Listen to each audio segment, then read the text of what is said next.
Assalamualaikum warahmatullahi wabarakatuh. Bismillah, alhamdulillah, wassalatu wassalamu ala rasulillah Sayyidina Muhammad ibn Abdillah wa ala alihi wa sahbihi wa zuwazihi wa zurriyatihi wa alil baitihi wa man tabi'ahum bi ihsanin ila yaumil qiyamah. Asyhadu an la ilaha illallah wahdahu la syarika lah wa asyhadu anna Muhammadan abduhu wa rasuluhu la nabiyya ba'da. Bismillahirrahmanirrahim. Qul huwallahu ahad, Allahus samad, lam yalid wa lam yulad wa lam yakul lahu kufuwan ahad. Oke, para sahabatku terindah, semuanya dimanapun kita semua berada, semoga kita semua senantiasa diberikan kesehatan lahir wal batinnya, diberikan kebahagiaan lahir wal batinnya, dan diberikan kesejahteraan lahir wal batinnya. Dan semoga kita semua diberikan umur yang panjang oleh Allah, umur yang barokah untuk senantiasa selalu beribadah kepada Allah Subhanahu wa taala. Amin ya rabbal alamin.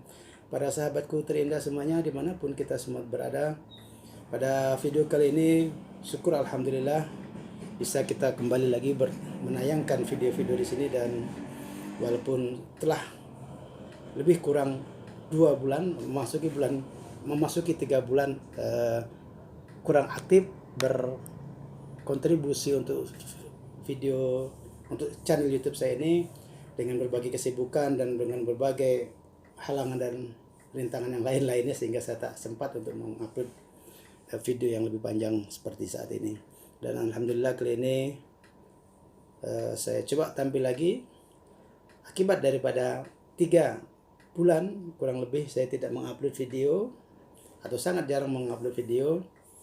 Followers saya telah berkurang. Sebelumnya sudah 2.500-an, sekarang menjadi 2.300-an lagi, dan alhamdulillah masih bisa bertahan di angka 2.300, dan tidak bisa saya menyangkal daripada followers yang retreat, yang mengundurkan diri dari berlangganan di channel YouTube ini. Akan tetapi memang suatu kesalahan yang saya telah buat, tidak aktif secara kontinus untuk mengupload video-video saya ini.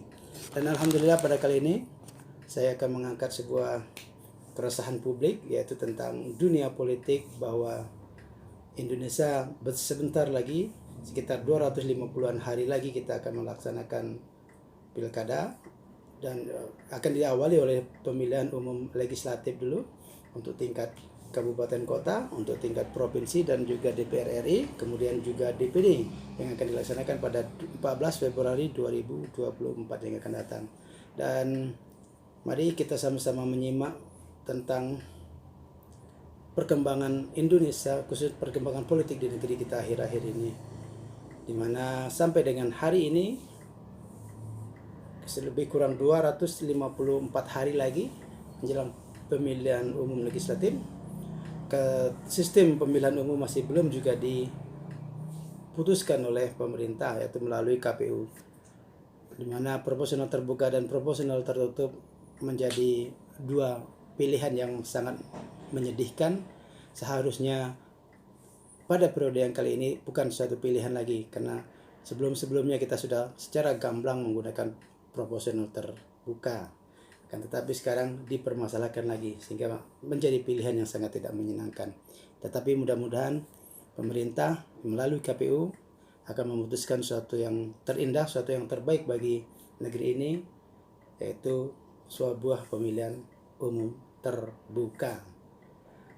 Oke, apapun hasilnya nanti yang diputuskan oleh KPU atas nama pemerintah, semoga tidak menjadikan negeri kita menjadi sibuk hanya mengurusin itu saja, sistem prosedural mengenai pemilihan umum saja, kan, tetapi lupa bahwa kita mempunyai tugas besar, yaitu mencerdaskan kehidupan bangsa, melaksanakan ketertiban dunia, dan juga tentu menyejahterakan seluruh rakyat Indonesia dari Sabang sampai ke Merauke, dari timur sampai ke Miangas. Dan ini suatu tugas yang sangat besar, seharusnya itu yang menjadi patokan utama, bukan mengenai sistem pemilu yang sebenarnya sudah mapan, dan jangan diobrak-abrik lagi seperti itu.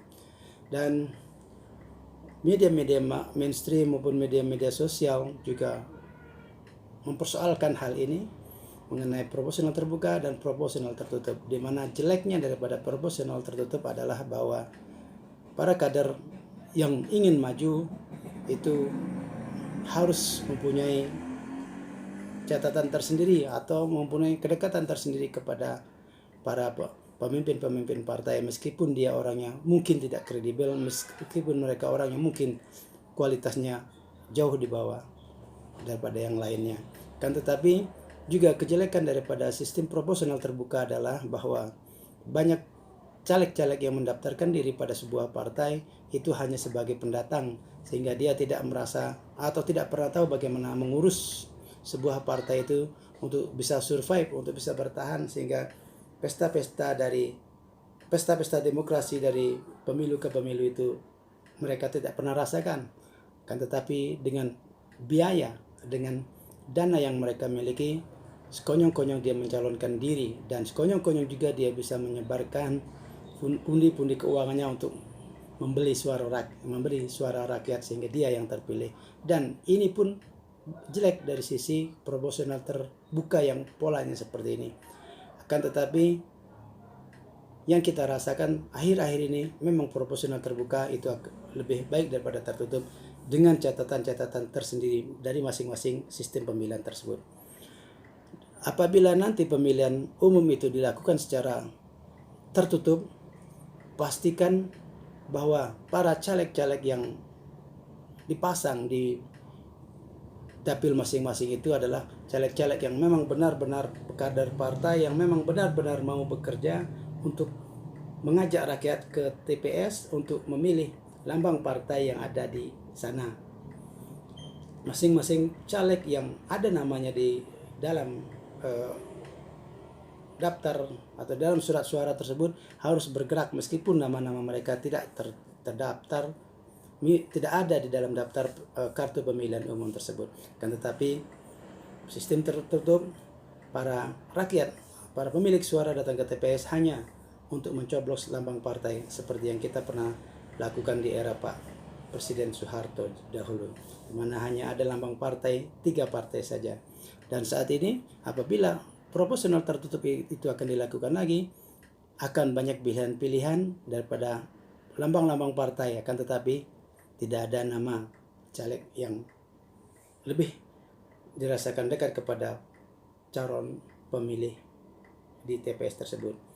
Sebuah misalnya seorang caleg yang telah bersosialisasi atau memang seorang tokoh masyarakat di daerah tersebut, ketika dia mencalonkan diri dari suatu partai untuk daerah pemilihan tertentu, tentu ketika dia mempromosikan dirinya untuk mencalonkan diri, ini bisa diyakinkan dia hanya mempromosikan tentang dirinya sendiri dan membawa nama partai. Akan tapi ketika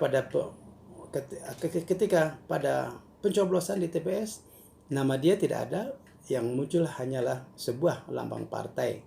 Dan ini akan membuat masyarakat mungkin akan bingung, sehingga dia tidak memilih, justru tidak memilih partai yang telah didengung-dengungkan oleh sang caleg tersebut. Ini juga merupakan suatu kejelekan daripada sebuah sistem yang tertutup. Dari sistem terbuka juga ada suatu kejelekan yang juga kita sama-sama telah maklumi. Kejelekan daripada sebuah sistem terbuka itu adalah para pemodal yang juga banyak uangnya, juga dia berusaha untuk mempengaruhi pilihan rakyat itu dengan kapital yang dia miliki. Meskipun dia tanpa berkualitas, tapi dia mempunyai uang yang cukup banyak, sehingga rakyat disodorkan kartu nama dan sejumlah rupiah di sana, minimal daripada 100 suara atau 100 orang yang dia sebar, minimalnya dapat sekitar 60-70 suara yang akan memilih dia. Itu merupakan satu keuntungan tersendiri bagi dia. Meskipun tidak jaminan 100% rakyat yang dikasih uang oleh para caleg akan memilih 100% kepada caleg tersebut. Ini suatu hal yang telah lumrah terjadi di negeri kita. Paling banyak 70%, itu pun jarang. Akan tetapi yang seringnya adalah 40 sampai dengan 50%. Ketika dia menyebarkan rupiah untuk 100 orang, paling banyak 50 orang yang akan memilih dia. Sementara yang 50 orangnya raib entah kemana. Nauzubillah. Dan untuk pola-pola terbuka yang seperti ini, artinya yang diadu kepada masyarakat adalah uang, sehingga caleg-caleg yang memang benar-benar berpotensi, berkualitas secara akal pikirannya, berkualitas secara moral dan beretika baik secara sosial kemasyarakatan, akan tetapi lemah dalam sisi keuangan, tentu dia tidak bisa memasuki gedung legislatif sebagai anggota DPR yang bisa menyuarakan, yang bisa membawakan idealisme daripada masyarakat kepada pemerintah dan bisa membawa kemaslahatan bagi umat. Dan memang suatu sistem pemerintahan, sistem pemilihan umum yang seperti ini tidak ada baiknya, tidak sempurna dua-duanya, akan tetapi kesepakatan kita itu sistem proporsional terbuka lebih baik, tinggal kita perbaiki di sana sininya. Bagaimana kita cara mempromosikan partai kita untuk tetap berkualitas dan juga berelektabilitas tinggi kepada masyarakat, kan tetapi tetap menjunjung tinggi etika moral tanpa harus menggadaikan nilai-nilai moral dengan membeli suara rakyat. Ataupun sebaliknya, rakyat di sana berpegang teguhlah bahwa Anda yang akan Anda pilih itu akan membawa Anda kepada kehidupan Anda melalui kebijakan pemerintah yang akan dia lakukan di gedung dewan nanti selama 5 tahun ke depan minimalnya. Dan memang ini suatu pertaruhan yang sangat dilematis bagi rakyat dan juga sangat dilematis bagi para kandidat, bagi para caleg-caleg yang akan memajukan dirinya pada pemilihan umum legislatif tahun 2024 nanti, di mana rakyat ada yang sebagian besar dengan lantang mengatakan bahwa kami tak akan peduli apa yang akan Anda lakukan di gedung dewan tersebut bersama dengan pemerintah.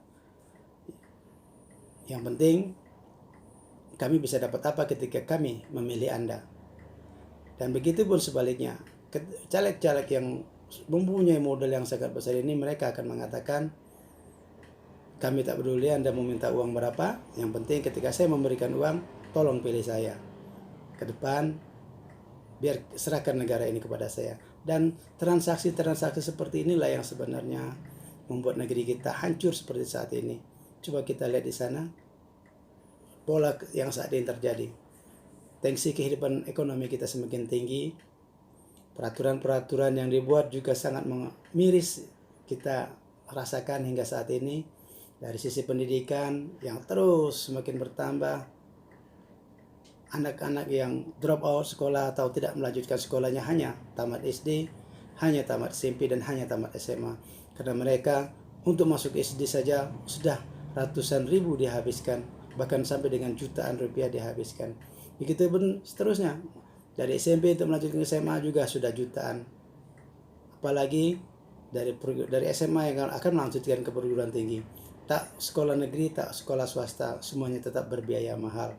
Hanya segelintir orang yang bisa menikmati saluran-saluran beasiswa yang mereka bisa rasakan.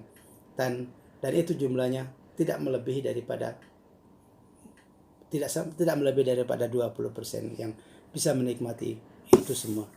Kan untuk itu sisanya mereka harus berjibaku untuk mencari uang. Ditambah lagi dengan sulitnya mencari pekerjaan bagi orang tua mereka untuk menopang mereka terus bersekolah. Inilah sebuah kebijakan-kebijakan yang harus kita dorong agar bagaimana pendidikan di negeri kita ini bisa terlaksana secara biaya rendah dan tetap berkualitas tinggi. Dan ini harus kita terus dengungkan kepada masyarakat bahwa pendidikan itu adalah hak daripada setiap warga negara, dan tugas negara itu adalah mencerdaskan kehidupan bangsa dengan arti untuk bangsa rakyat Indonesia yang cerdas itu tentu gizinya harus terpenuhi, sandang pangannya harus terpenuhi, dan juga untuk bisa itu semua terpenuhi tentu harus ada pekerjaan yang layak bagi para orang tua mereka agar mereka bisa terjamin untuk mencerdaskan kehidupan bangsanya. Dan semua itu adalah tugas daripada pemerintah. Dan kita sebagai rakyat, ini ya momen kita untuk memilih para wakil rakyat dan nanti juga para pemimpin negeri pada pemilu berikutnya, pemilihan presiden dan pilkada atau pemilihan kepala daerah. ini merupakan suatu momen kita untuk benar-benar memilih yang berhati nurani. Dan jangan kita salah pilih sehingga kita akan tersesat hingga beberapa dekade ke depan. Dan jangan sampai dengan miris, anak cucu kita pun akan menjadi sengsara karena pilihan-pilihan kita di hari ini. Demikian video singkat kali ini. Semoga bisa menjadi pencerahan sedikit bagi Anda yang peduli terhadap politik, peduli terhadap kemajuan-kemajuan untuk negeri ini melalui partai politik, yaitu Anda salurkannya nanti pada pemilihan umum 14 Februari 2024. Semoga siapapun yang akan Anda pilih, semoga bisa amanah dan bisa menyuarakan hati nurani Anda. Demikian, wassalamualaikum warahmatullahi wabarakatuh. Thank you for watching.